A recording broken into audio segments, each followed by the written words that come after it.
gather around the campfire and sing our campfire song, our CAMPFIRESONG song. And if you don't know how to sing it faster, then you're wrong. But it will help if you just sing along. Bum, bum.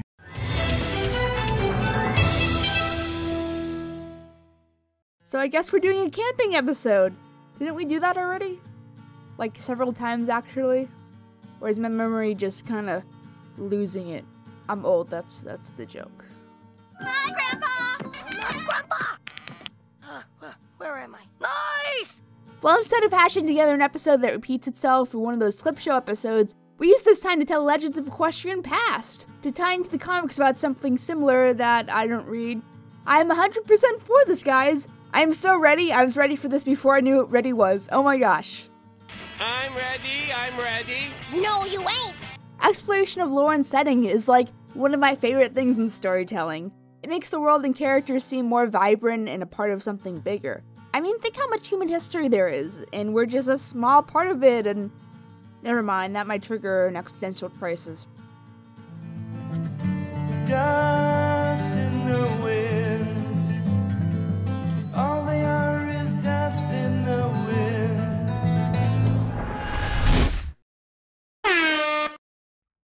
Regardless, imagine the pony show without that big epic story about the princesses before.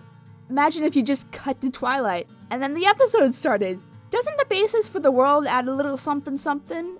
It takes your mind to a far place where the society is 1,000 years younger. And holy crap, you just left a pony on the moon for that long? Like, what the hell, man? Don't mind me, I'm just gonna leave my sister on the little moon, or inside it, or something. We never really go into it, I'm not sure. In hopes that this horse who hasn't been born yet can somehow, without my help, defeat my supernatural sister and save the world, because that will never go wrong. Never. Oh no, it all went wrong!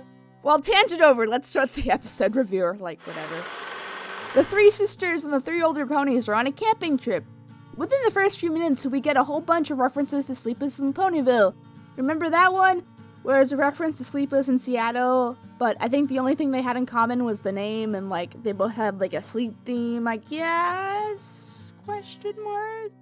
Don't worry, the characters remember these two, you know, sometimes. Remember the first time we came here and Rarity had that ginormous tent? I heard that. I've gotten much better at roughing it, haven't I? Yep, this time you only packed 3 suitcases. Continuity! The trip goes south when we get attacked by bugs. It's like that Hitchcock movie, but with bugs that make Rainbow Dash's face look like the ultimate derp. And then they're magically better. Okay. It's like someone tried to draw Rainbow Dash fan art and like, it just isn't happening. You tried, man, you tried. Mediocre at best! And should we make a Spider-Man reference? Is that too obvious? So we get stuck in a cave hiding from bugs because I have no idea why them bugs just can't like follow them into the cave. We get a few stories about the aforementioned lore. Oh boy! Let me take thee on a journey into the past. The first legend is of a pony named Rockhoof, who's a Viking pony or something. They're Viking themed is the point. And he also looks like my OC, kind of. I think they used our likenesses. Can we sue? Out the butt. Yeah, we should sue. He's able to save his village from a volcano by believing in himself and being strong, though I don't think that's the smartest move for these ponies to stay behind. Like, someone might want to fill them in on a little thing called Pompeii. But if you close your... Not the song! Back in 79 AD, there was approximately 20,000 people who lived in a city called Pompeii, about 3 miles from a hill. But that hill was really a slumbering volcano, getting ready to erupt like my friend Steve on Burrito Night.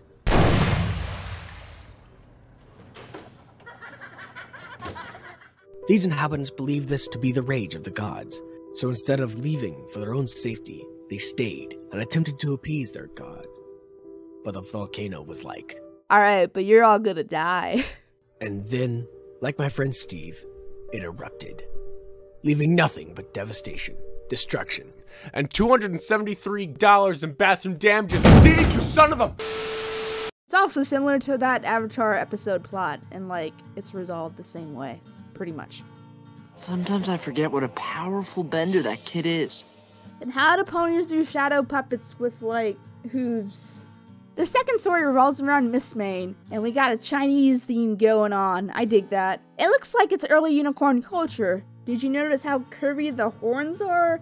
They're different. I think they just sell pills for that, though. It's probably an interbreeding thing, like once the unicorns and the earth ponies started to breed, then the horns became more straight? I don't know, that's just a guess. It tells the brave Miss Main, who's a unicorn with this wavy hair. I don't think we've seen wavy hair on a unicorn before. Like, even Twilight, as an alicorn, doesn't have wavy hair, assuming she'll get it. So, I'm not sure what's going on with that. Explain these things! But she's gifted in magic and comes back from school to find her land dead, pretty much. She faces the Empress, who was her friend at a time, to figure out what's wrong. I wasn't chosen to be Empress, you know. I took it! Just like I'm going to take everything else. All right, that's it. Dishonor. Dishonor on your whole family. Make a note of this. Dishonor on you. Dishonor on your cow. So they fight.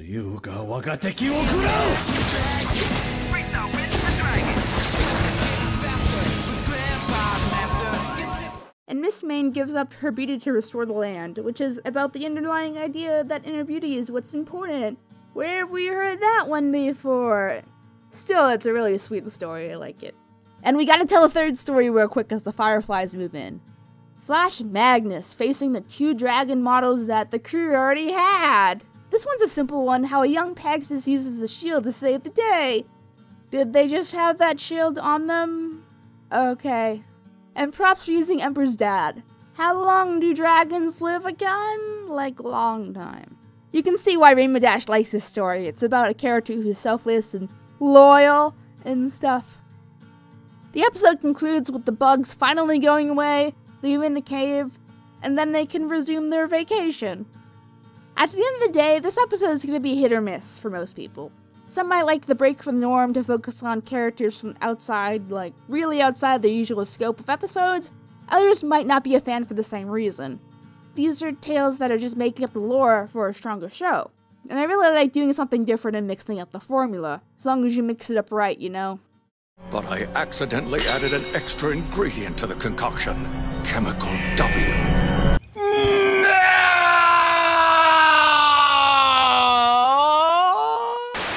And if you like these characters, the IDW comics continue their stories, which I think is interesting.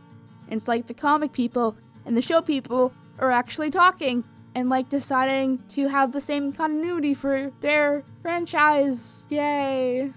It's the end of the video, so remember if you like this one to share it, like it, subscribe it, bop it, pull it, and remember the rest of it. And that's all folks, except it's not time for the ending gag. True facts about your waifu. Here we serve to educate you by presenting a series of truths about your waifu. Lesson 1. Dandere. Lana Del Rey? Oh.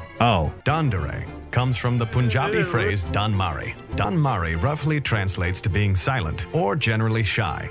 If your waifu is shy, and by shy I mean she is cold, stiff, lifeless, and sometimes maybe breathes, your waifu may be a Dandere. Or it could just be a dead body, in which case you're probably going to jail. True facts. People often find this to be confusing at times, because to the untrained eye, a dandere is indistinguishable from a common household lamp. Look at this IKEA catalog. I don't think that's right. Moving on, do you see the dandere in this room? No? Look again. She was there the whole time. The crafty dandere can be identified by following these simple rules. Does she sometimes maybe blink? Wait for it. Dandere almost fooled me that time. Hey there, Jerry. She's just staring. I don't know what to do. Man, this is awkward. She's not responding, Jerry. What can I do? Yes, I've tried poking her with the stick. Wait, I can fix this, Jerry. There. True facts.